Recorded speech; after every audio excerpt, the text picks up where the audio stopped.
Hey guys, Technocosm here. I know it has been a while, and yeah, I really don't feel too great about the lack of uploads, to be honest. Uni has just been really taxing, considering it's already kind of a difficult course I've taken. I had to do it during lockdown.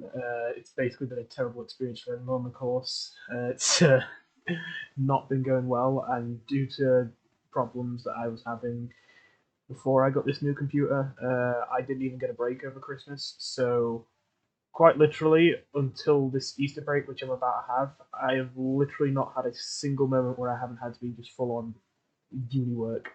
Um, there's obviously a bit of a lie. I mean, there's some bits in between, but usually in that time I'd just be finally like taking some time to relax and calm down because it's been a very stressful time for me, and yeah, I haven't been feeling the greatest recently. So I haven't really been up to making videos, sadly, and I don't think this will be a permanent thing for the rest of the time I'm in uni. I really feel like it's going to get a lot better for me once I can actually, be in there in person to take the lessons, which should be at the start of the next year, as in the next school year, so September. Um, as well as that, because it's uni, although we do get less breaks when we leave early, so I'll be done in May, and then I won't have anything until September again. So in that time, I might be taking a part-time job, but if I don't, slash if that job isn't that very time consuming, then you can hope to see some more uploads then. That doesn't mean I'm not going to try and upload at all from now. It's just a notice on why things have been so slow. I really do want to, start using video editor, like a proper video editor and all that, but it's just not something I've had the time to sit down and dedicate myself to recently. Um, but anyway, this video I'm going to be showing you what I have been working on very briefly and talk about probably the craziest sound in this track. I wouldn't say it's my favorite per se, although it's very close. Anyway, so yeah, while I've been gone, I don't even remember. I feel like I might have already shown you at least a bit of this on the channel, but I can't even remember at this point. Because I actually started working on this a while ago. Like, I started working on this around Christmas time. But it's just progress has been very slow because of, well, as I say, all the stuff I've just mentioned. But I've been working on the color-based track. Basically, as soon as I got this new PC, this is the first thing I wanted to do because um, I'd always wanted to make something color-based like kind of stuff. I would love to spam vocodexes, but I could never do it on my old laptop. It would not be able to handle it. Well, this PC can with basically no lag, which is amazing. So anyway, this is what I have so far.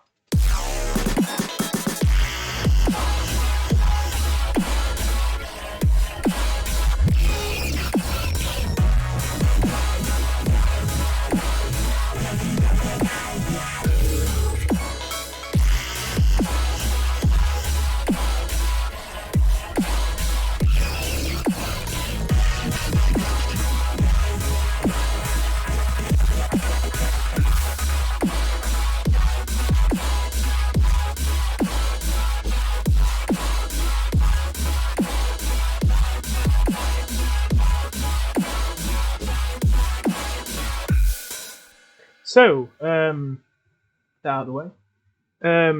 So yeah, I'd say my favorite bass in this track is probably this. My second favorite is definitely this. And this is the one I want to talk about because this was interesting. It's kind of funny. Like, even though I had a lot of fun making this one, I was really scared the entire time I was making it that this is definitely going to be the worst sound of the track, and I was really thinking I'm gonna have to scrap this. It doesn't look good. It doesn't. I don't think I can salvage this sound, and it took a long time for me to get it to the point where I thought it sounded good. But I'm really happy it did end up being this way because I think this is a very unique kind of space as well. I'm really happy with how it turned out. I was really scared this was going to end up terrible. So anyway, let me just single it out a bit. Let's see, get rid of that. This is a little that happens at the same time as this, so we'll just get rid of that. And the bells. Well, it doesn't have the reverb because of the automation, but yeah. So yeah, and the drums are out, but the side chaining's still in. There we go. Right, so what is this sound? Well, at first it was just a granulizer with a this sample. Wait, I've done. Yeah. Just a minute. This goes. Oh yeah, do it. I always forget that, like, oh whatever. Yeah, even if you go there. Okay, whatever. Basically, it's just a kind of sample. Sorry, not that's a the clack. I mean, a donk kind of. It's a donk thingy. And basically, just using Fruity Granulizer to get some weird stuff here. I've never used Fruity Granulizer before. I'm afraid I'm going to skip over this just a little bit because it's not actually that important to the way the sound turned out. And this one's a pretty simple one anyway. I basically just got really low grain spacing, no hold, and only a short attack. And then I forgot, do I automate the wave spacing? Oh yeah, that and the hold. In fact, so yeah, just mute. So that sound I have, it's quite interesting. Without the effects. So already, this was a really cool sound to me, but it didn't really fit in this track because it was more melodic, which makes sense because it's a granulizer anyway. So I thought that would happen, and I thought I would end up using it as a modulator for a vocodex. So I started making a carrier. Oh yeah, by the way, there's just a resonator here and a pitch shifter with half mix. Okay, so yeah, then I started making the main kind of bit, the carrier for the vocodex, which wouldn't be that because, as I just like explained, oh wait, just a moment. Yeah, I have to remove this as well. There we go. So yeah, what was I saying? Yeah, this couldn't be the main carrier because it's not very kind of harmonic and all that. And this, since it's a color-based track, it's all kind of very melodic and as dubsteppy as it is, like it's not really using many like the frequencies need to harmonize well and all that. And that's not what this for. This is more percussive and aggressive kind of bass. So here I took one of my presets. Hey Lois, look, I'm freaking Hammer, which is basically just a saw in Serum, except I applied Harmer's harmonizer to it and turned it into a wavetable. So if you don't know what I'm on about, let me quickly open up Harmer. Where is it? There it is. So yeah, let me get the default patch. Okay, it usually sounds like that, and when you add harmonizer, I'm pretty sure it just adds like copies of your sound, like a scale up. I think that's all it does, but I'm not gonna lie. I mean, I think it changes if you mess around with these things.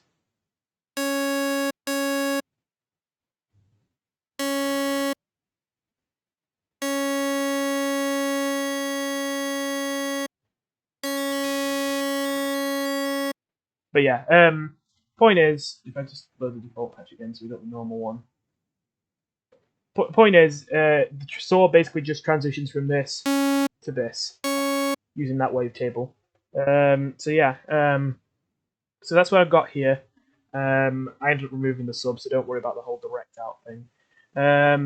It's got some unison on it. I don't think I changed. Oh, I did make it so there's a bit of wavetable positioning differentiation with the unison. So if you don't know what's going on here, basically with unison, I'm sure you know already if you're watching this video, unison is where you have multiple copies of the same sound with slight differences with each copy. It's usually either pitch or phase, or like by phase I kind of mean the point in which the point of the wave it starts from. So it could, if it has a different phase, it might not start from here. It might start from here or something. But if you go into the global part of Serum, there are a couple extra settings for the unison. You can change its pitch range that's like decided by this detune knob, so that you can say how far away from the main pitch you want the copy to be able to go. The default is 2, which is 2 semitones, so it can go that far off. There's a width one, which, by the way, this is good to know. That's the stereo width of the unison. So that on your left and right ears on headphones, it kind of says like which ear you want it to be in. And this is usually not that important because it will spread it evenly between the left and right ears. So it'll just kind of have it surround you nicely. But if you want a saw that's like really thick and in the center, and you don't want it to sound like it's surrounding you, then you'll want to turn this width all the way down. But that's not what we want here, so I've got it up at 100. which is the default. Warp will have it change the warp amount for whatever this knob is, because there's different types of things. It could be an asymmetry, bend, whatever. You can change the amount of effect that has on each unison thing, which I haven't tried yet. I might have to. And wavetable positioning essentially does the same, but for this knob. So basically, for each copy of this in the unison, the knob could be up to 50% in the wrong direction. I say the wrong direction, but you know what I mean. So yeah. As for stack and mode, I'm not going to get into those because it's a bit more specific and all that. And I must admit, I'm not fully all read up on that. But yeah, so this sound sounds already pretty interesting, just as a carrier. But what's interesting about this is if I just remove these effects, it's going to go from sounding very interesting to very boring very quickly. Not a bad sound, but it's very, very generic. And that is because, really, the sound design inside Serum here is pretty simple. We have this saw, we have it harmonizing with the wavetable. We have a minus 24 decibel low pass filter here, which is, by the way, what this number means. Essentially, with low passes and high passes and band passes, you can have different types of them, where they still do the same thing, but it changes the amount by which it reduces the volume once you get past the cutoff point. And the weakest ones reduce it by 6 decibels per octave, and the strongest ones 24 decibels per octave. I say the strongest. Technically, you can get ones that do 36 and all that, but typically you won't see more than 24 decibels per octave. So we've got a very, very steep low-pass filter here, and then a slightly less steep high-pass filter as well that is also being automated with the macro. Yeah, the macro.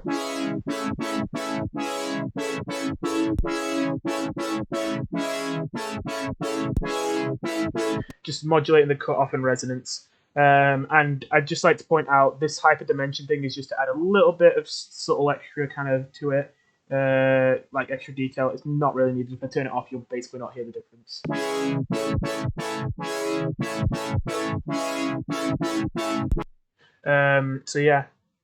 I was just kind of messing around with that and going by feel. I'm just automating cutoff and resonance, and this is just a pretty simple kind of filter base. What makes it interesting isn't this disperser, although that does sound nice, and it isn't these OTTs, although they certainly make it sound better. It's actually this Vocodex. This sounds very strange for a Vocodex, especially considering it's not using any carrier or modulator. It's just doing it to itself. It's just vocoding itself. It's not having something else act as a modulator. So what is going on here that's making it sound so weird? Well, if you're looking at this trying to figure it out, do you ever think this was going to be the answer? Yeah, it's really easy to kind of forget this button's here, but recently I kind of started going through some of my plugins that I use all the time and looking at the kind of buttons I always just forget are there. And this is one of them. Ensure minimum safe times. So this piqued my interest. Basically, I never used to use these things on Vocodex, these knobs, because I didn't really understand what they were supposed to do. I understood what hold, attack, and release were, or sustain, attack, and release, but I didn't understand how that applied to Vocodex. But then I later learned that, essentially, whenever you give it an audio signal from the modulator, which in this case is the same as the carrier, and it decides, okay, I'm going to increase the volume of that band right there. It's not a perfect one-to-one kind of relationship. It's not like as soon as the volume goes down in one frequency range on the modulator, the bands that follow the modulator will instantly snap to that position. Instead, they can fade in with the attack into the correct position. They can keep their position they held before with the hold, and they can kind of fade into the next position with the release. And usually would have some amount of hold, attack, and release. As for peak and RMS, these are different methods or algorithms for calculating where the volume is at which times. And these just control the slopes of the curves of the attack and the release. But then this, ensure minimum safe times, I had to kind of mess around with this to figure out what it meant by safe times. What was so unsafe about turning this off? So if you have minimum safe times on, then if you set these to all to 0, you get this. It's not bad, but it's a bit dull. But if you turn it off,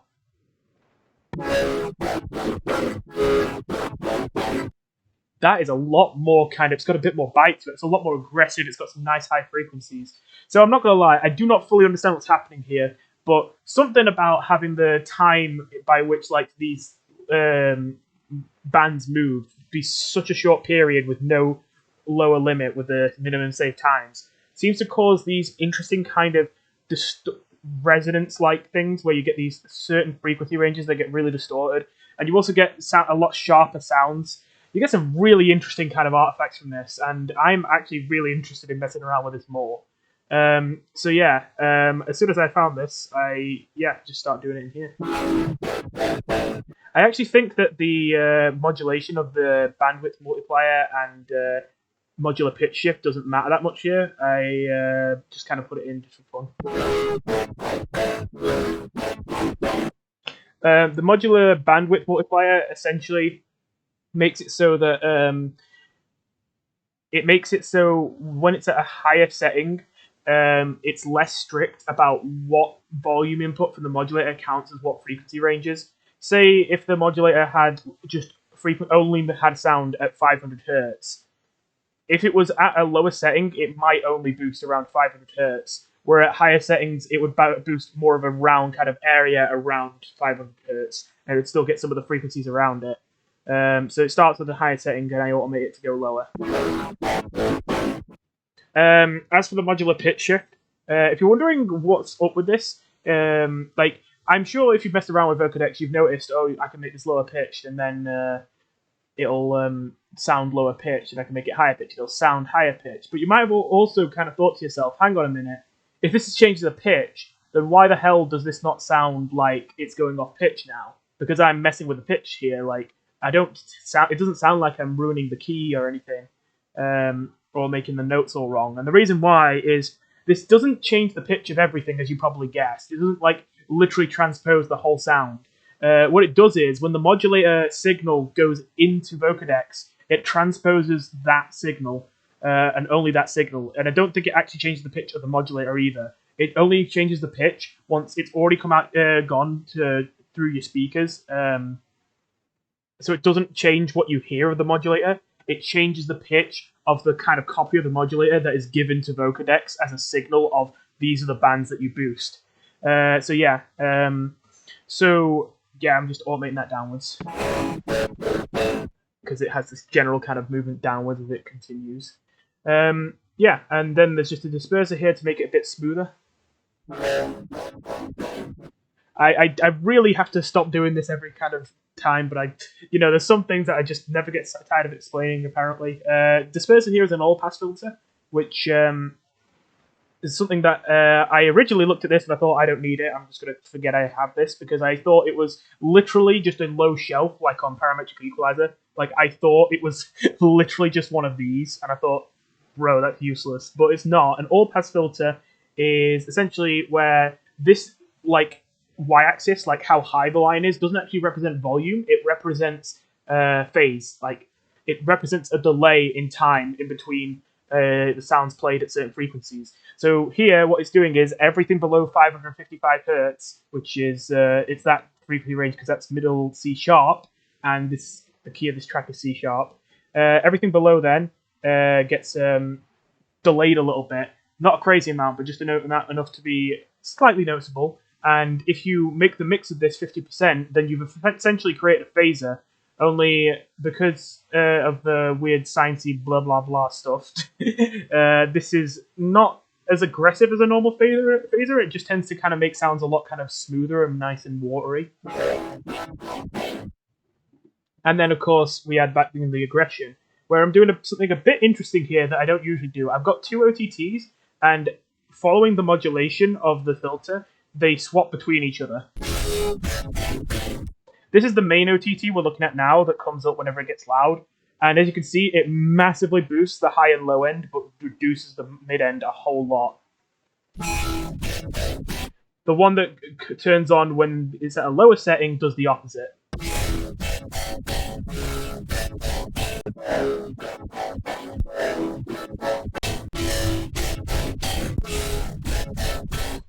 So there we have our modulator and our carrier. So now we can get into what it starts to sound like when we combine them. Oh. Okay, so that is partially because of this pitch shifter, but even if I turn the pitch shifter off.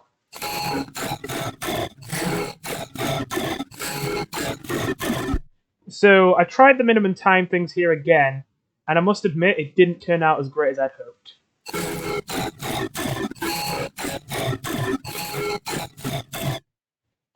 If you turn it back on, it sounds too low pitched though, even though it is kind of interesting. So at this point I was like, okay, this is clearly a very kind of aggressive sound. I can't really get it to sound balanced, so let me just go all in with that. What if we pitch shift this upwards? And now that's really interesting. I thought it didn't fit. So I just kind of saved it and kind of slept on that one and left it for a bit. And I thought, okay, how about we try this again? I'm going to route this into another track, and I'm going to try something different this time. And, well, this time we got... let's just turn these off first.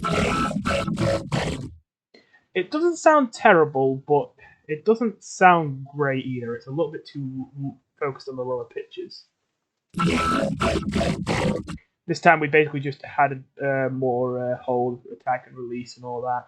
And a few other settings have changed. Added in a disperser, doing much of the same. The G sharp is thingy, the fifth in C sharp scale, so yeah, I'm just kind of experimenting here because obviously it doesn't have to be in the key of your scale, so I'm just messing around there. There's a pitch shifter, shifting it upwards to try and fix the how it being so low, but in the end it makes it sound kind of weird. And here I'm starting to think, oh no, this sound is going downhill fast. Okay, how about I combine both of these different versions into one and then see how that turns out. And yeah, it was starting to kind of crash and burn. I tried doing some pitch shifting to see if I could get something better. And as fascinating as that sound is, no. So I think this is the only part of it that's completely unused. So at this point, I was just about ready to give up on this sound. But a bit later, before I could bring myself to delete it, I thought, okay, let me try something else. I've got all these really high frequencies with this thing. What if I just add in some real kind of low just bass, just like this? Wait, oh wait. Same notes, and it's really simple, but that's because it's not supposed to be like a main part of it. It's just something that the rest of it can kind of go with to kind of give it a bit of a base to work off of. And then so from there, I decided to add in this track, which... Hang on a minute.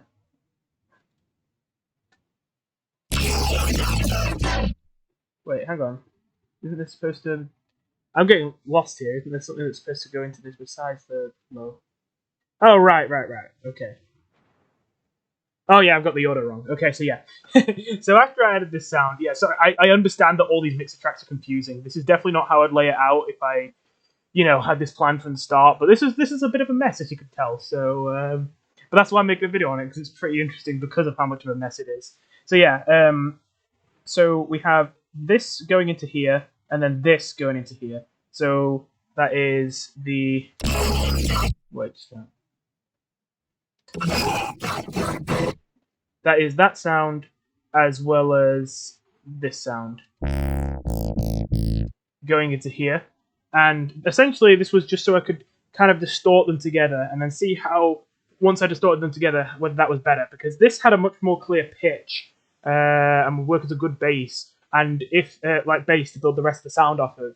Whereas all the other stuff was really interesting, but didn't feel like it had like a solid bass to work off of. So I just thought, what if I just crush them together really hard? Which is essentially what I did here. And the result was... Oh, damn! It actually kind of worked. So yeah, the snap peep isn't actually doing much. This is just a little trick that, I'm not going to lie, I don't even remember what this is supposed to do. But I remember one of my friends mentioned that it'd be an interesting idea to try and have a snap heap where you automate the stereo on a facturator, and then force it all back to the middle with the stereo thing on max mid. And it's automated by that macro. I don't remember if it really does much here though.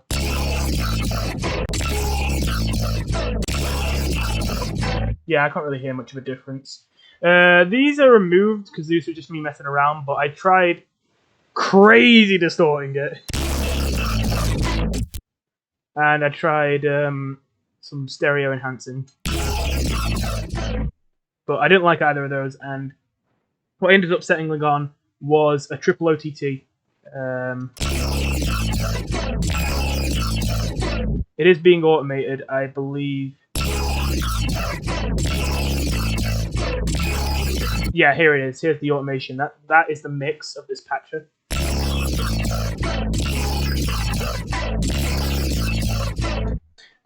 So yeah, this is a patcher preset that I have. Just because, if you didn't know, the way Barely Alive tends to do his growls. By the way, this isn't perfect because he uses some other things from Ableton that I don't have because this is Civil Studio. But generally, the most important thing he does to make his kind of basses is triple OTT. So we just have OTT, OTT, OTT. The only one that really has any change settings from the default is this one, the last one. And then there's a Transient Shaper. And this is just here because you tend to get a lot of kind of clicking with all this distortion. So this just adds a quick little, as fast as possible moment where the start is kind of faded in. It's barely noticeable, but it helps it from having these annoying clicks. And then finally there's this Maximus here to just stop it from being a constant wall of noise.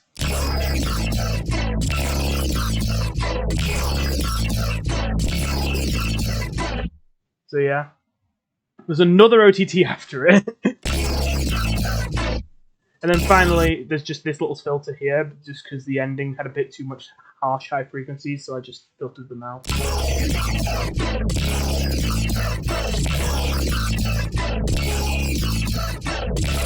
And it just sounded a little bit better with me fading it out like that.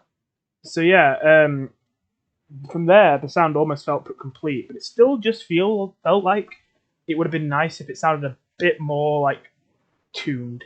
And then I remembered, I couldn't even remember how the original sound that my carrier sounded like. And I went back and listened to it, and I'm like, honestly, that on its own doesn't sound that bad. Why don't I just mix that with what I have now and then distort them together? Again. Yeah, I distorted things together again. So there's another disperser. This one doesn't have 50% mix, although the mix does fade out. I tried some pitch shifting, frequency shifting, bit crush. These had some really interesting results. They won't be using this track, but like, damn, I'm gonna have to remember this. I'll show you in a second. There's this Wave Shaper. I was a little bit particular about this one. I definitely wanted it to gain volume quickly, but I didn't want it to be completely flat once it got loud. So that's why there's this little kind of double curve here. And then OTT after it once again, just to give it some dynamics back. If I turn these on, yeah, I wasn't kidding. This is crazy.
So yeah, there's some pretty crazy sounds you can make out of this. So yeah, that is how I made this bass. Bit of a mess, but it turned out pretty good in the end. I really kind of like it. Just let me play it again in a second.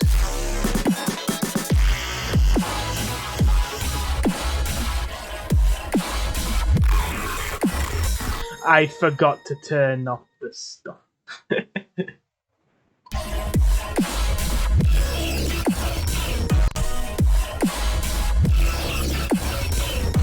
I really love it because it has you see that kind of harsh resonance that it had way back with the carrier, which could be seen as just bad mixing before, becomes really, really good here. It really gives it that that kind of, it has a massive impact and it has a lot of energy behind it, which is great because I wanted this track to really kind of feel, well, it's kind of ironic because it's in a minor scale, but it is C sharp natural minor, which is the same notes as E major, even though you start from C sharp. And I wanted this to kind of be a very kind of positive sounding track. So yeah, I really feel like that this is just screams quite literally positive energy through a dubstep synth, which is great. It's again, I'm very glad I got this after just so long of just being like, no, this is ruined. The sound is gone. It's interesting, but it's never going to be good. But yeah. So anyway, hopefully that's kind of inspired you a bit to mess around with some minimum time stuff with Vocodex, or maybe give some more trust to just distorting two things together when both of them have a problem. So yeah, that's it for this video. I hope to do some more videos in the future soon. I do have Easter break 2 weeks coming up. So yeah, hopefully there'll be a couple more uploads now. Bye.